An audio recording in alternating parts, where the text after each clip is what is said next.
আকাশ কিভাবে সৃষ্টি হলো, বিজ্ঞান কি বলে, আর আল্লাহ কি বলেছে, চলুন জেনে নিই ইসলামের আলোকে এই মহাবিশ্বের রহস্য।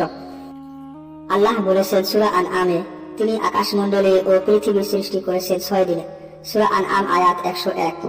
সূরা আল আম্বিয়ায় বলা হয়েছে, আকাশ ও পৃথিবী একসঙ্গে ছিল, তারপর আমি উভয়কে আলাদা করলাম। সূরা আল আম্বিয়া আয়াত 30। এই আয়াতকে অনেক বিজ্ঞানী বিগ ব্যাং থিওরির সঙ্গে মেলান। বিজ্ঞান বলে, আজ থেকে প্রায় 13.8 বিলিয়ন বছর আগে একটি মহা বিস্ফোরণ ঘটে, যাকে বলা হয় বিগ ব্যাং।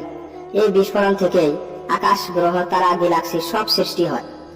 এমনকি সময়, স্থান, শক্তি সবকিছুর শুরু তখন থেকেই। বিজ্ঞানীরা এখন বলছেন মহাবিশ্ব ক্রমাগত প্রসারিত হচ্ছে, কিন্তু আল্লাহ তা আগেই বলেছিলেন, আমি আকাশ সৃষ্টি করেছি এবং আমি একে প্রসারিত করছি।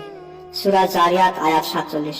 এটা কি কেবলই মিল, না আল্লাহর কুদরত?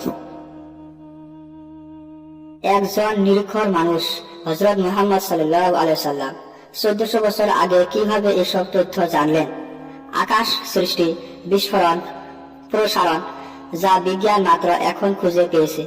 এর মানে কোরআন শুধু ধর্মের বই না, এটা জ্ঞানের উৎস। আকাশের দিকে তাকান, এটা কেবল নীল রং নয়, এটা আল্লাহর সৃষ্টি। আসুন আমরা কোরআন ও বিজ্ঞানের মধ্যে সম্পর্ক বুঝি আর আল্লাহর প্রতি ঈমান আরো মজবুত করি। ভিডিও ভালো লাগলে সাবস্ক্রাইব করুন আর শেয়ার করুন বন্ধুদের সঙ্গে।